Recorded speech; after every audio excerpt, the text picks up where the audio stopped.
ওয়াজ কিন্তু 50-50, কারণ আপনাদের হলো 1 রাত, আমগো কিন্তু 1.5 রাত। এই জন্য ওয়াজ যতক্ষণ হবে 50-50, খালি আমগুলো দিয়ে বলায়েন না, আপনারা একটু হানা কিছু কয়েন, মানে বোঝাইন না যে কবরস্থানে শাস্তি হইতেছে, মানুষ যে আছেন একটু হানা বলেন, পারবেন তো ইনশাআল্লাহ? কি বলেছেন? তোমরাই শ্রেষ্ঠ উম্মত। কি বলেছেন? কথা বলেন না কেন? কি বলেছেন? মূসা নবীর উম্মতকে শ্রেষ্ঠ বলেন নাই, ঈসা নবীর উম্মতকে শ্রেষ্ঠ বলেন নাই, বনী ইসরাইলের উম্মতকে শ্রেষ্ঠ বলেন নাই, আদম নবীর উম্মতকে শ্রেষ্ঠ বলেন নাই, শুধুই মাত্র কেবলমাত্র উম্মতে মুহাম্মদীকে শ্রেষ্ঠ করে আখ্যায়িত করেছেন। আল্লাহু আকবার বলেন। জানার দরকার, বোঝার দরকার। এমনি এমনি কেউ কাউকে শ্রেষ্ঠত্বর সার্টিফিকেট দেয় না, দেয়? কথা বলেন, দেয়? আজকে প্রধান বক্তা কেমন ওয়াজ করবে, দ্বিতীয় বক্তা কেমন ওয়াজ করবে, তৃতীয় বক্তা কেমন ওয়াজ করছে, কালকে কিন্তু 4 হোস্টেলে আলোচনা হবে, ঠিক না? যারে দ্বিতীয় বক্তার চেয়ে তো তৃতীয় বক্তাই ভালো ছিল, বলবে না? বলবে। তাহলে আল্লাহ যে বললেন কুনতুম খায়রা উম্মাহ, তোমরাই শ্রেষ্ঠ উম্মত, অবশ্যই আমাদের মধ্যে শ্রেষ্ঠত্বর কিছু গুণ দেখেছেন বিদায় আল্লাহ আমাদেরকে শ্রেষ্ঠ বলে আখ্যায়িত করেছেন, ঠিক না ঠিক? প্রশ্ন করতে পারেন, হুজুর বয়সের কারণে মনে হয় আল্লাহ আমাদেরকে শ্রেষ্ঠ ঘোষণা করেছেন? কারণ আমরা দেখি সমাজে যার বয়স যত বেশি হয় তার দামও তত বেশি হয়। যদি বয়সের কারণে আল্লাহ শ্রেষ্ঠ ঘোষণা করতেন আমরা হতাম না। উদাহরণস্বরূপ বনী ইসরাইলের একজন মহিলার ছোট্ট একটি সন্তান মারা গিয়েছে। মহিলা বিরাট করে করে কান্নাকাটি করছে।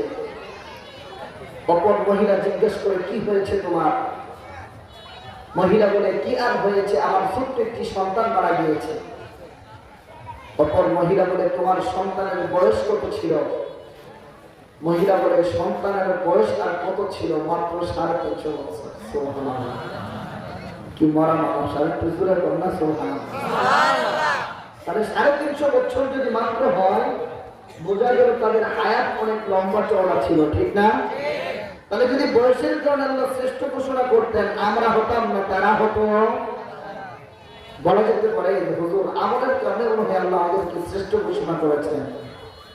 কারণ আমরা একটা সমাজে একটা জিনিস দেখি, সমাজে আমল যার যত ভালো তার দামও তত ভালো, ঠিক না? যদি আমাদের কারণে আল্লাহ শ্রেষ্ঠ ঘোষণা করতেন আমরা হতাম না, তারাই হতো। আমরা জানি বনী ইসরাইলের একজন লোক ছিল যিনি 83 বছর 4 মাস আল্লাহর ইবাদতে কাটিয়েছিল, যাকে কেন্দ্র করে আমাদের মর্যাদাকে বৃদ্ধি করার জন্য আল্লাহ সূরাতুল বদর নামক একটি সূরা নাযিল করে দিয়েছে। সুবহানাল্লাহ। বোঝা গেল যদি আমাদের কারণে আল্লাহ শ্রেষ্ঠ ঘোষণা করতেন আমরা হতাম না, তারা হতো। সবাই বলে না, আমরা হতাম না, তারা হতো। বলা যেতে পারে যে হুজুর শক্তির কারণে মনে হয় আল্লাহ আমাদেরকে শ্রেষ্ঠ ঘোষণা করেছেন। কারণ আজ থেকে 2-2.5 মাস আগেও আমরা একটা জিনিস খুব রমরমা দেখেছি, জোর জার। কথা বলেন না কেন? জোর জার। আরে এটাই তো ছিল বিচার যিনি পাওয়ার কথা, বিচার তিনি পায় নাই। রাতে রাবারে টেবিলের নিচ দিয়ে বিচারককে কিছু ধরিয়ে দিলে বিচার করে অন্যত্র চলে যায়, তো এমন বিচার কি গিলে গেছে ছিল না? কথা বলেন। আরে ছিল মানে অভাব নাই, আপনারা ঠিক বললেও ঠিক, না বললেও ঠিক, ঠিক না ঠিক? যদি শক্তির কারণে আল্লাহ শ্রেষ্ঠ ঘোষণা করতেন আমরা হতাম না। আদ জাতি, সামুদ জাতি এত ক্ষমতাধর জাতি ছিল যারা লম্বায় 120 হাত ছিল। সুবহানাল্লাহ। আমার মতো বক্তা 5 ফিট 7 ইঞ্চি, তাহলে আমার মতো বক্তা 20 হইলে তাদেরকে ধরতে হইতো, হেলিকপ্টার ভাড়া করা লাগতো, এত লম্বা ছিল। এই যে আপনাদের মধুটিলা ইকো পার্ক, জিনিগাতি গজনি উপকাশ, ছোট্ট পাহাড়গুলো তারা প্রস্তাব করার ডিলাগুলোকে নিয়ে ব্যবহার করতো। আল্লাহু আকবার বলেন। আরেকটু জোরে বলেন না আল্লাহু আকবার। যদি শক্তির কারণে আল্লাহ শ্রেষ্ঠ ঘোষণা করতেন আমরা হতাম না, তারাই হয়ে যেত। তাহলে জানার দরকার, বোঝার দরকার, ভালো করে বুঝেন, খরগোশের মতো কানটা খাড়া করে শুনেন। আল্লাহ বললেন কুনতুম খায়রা উম্মাহ, তোমরাই শ্রেষ্ঠ উম্মত। এই আয়াতের ব্যাখ্যায় মুহাদ্দিসিনে কেরাম বলেন শ্রেষ্ঠত্বের গুণ হলো তিনটা। কয়টা? সবাই বলে না কয়টা? ভাইরা আমার, বন্ধুরা আমার, দিলের কান দিয়ে শ্রবণ করতে হবে। গিলে গেছার মানুষ দিলের কান দিয়ে শুনেন, দিলের কান দিয়ে শুনেন। এক নম্বর, তুমি আমি যে মহক পেয়েছি, তুমি আমি যে মালিক পেয়েছি, মালিক হলেন শ্রেষ্ঠ, মালিক হলেন শ্রেষ্ঠ। আর শ্রেষ্ঠ রবের শ্রেষ্ঠ বান্দা হওয়ার কারণে আল্লাহ তাআলা তোমাকেও আমাকেও শ্রেষ্ঠ বলে আখ্যায়িত করেছেন। বলি সুবহানাল্লাহ। দুই নম্বর, তুমি আমি যে নবী পেয়েছি, যে নতেন নবী নয়। তুমি আমি যে নবী পেয়েছি বাবা, এটা তো যেন তেন নবী নয়।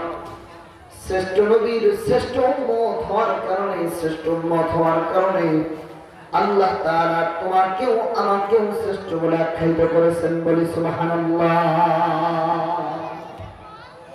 তিন নম্বর, যে কিতাব পেয়েছি, আজকে যে আবর্জন বিবরণী হাতে যে মাদ্রাসার উদ্যোগে মাহফিল শ্রবণ করার জন্য এসেছি, যে কোরআনের মাহফিল শ্রবণ করার জন্য আসছি, এই কিতাব হলো শ্রেষ্ঠ। আর এই তিন গুণের কারণে আল্লাহ তাআলা আপনাকে আমাকেও শ্রেষ্ঠ বলে আখ্যায়িত করেন। আল্লাহু আকবার বলেন।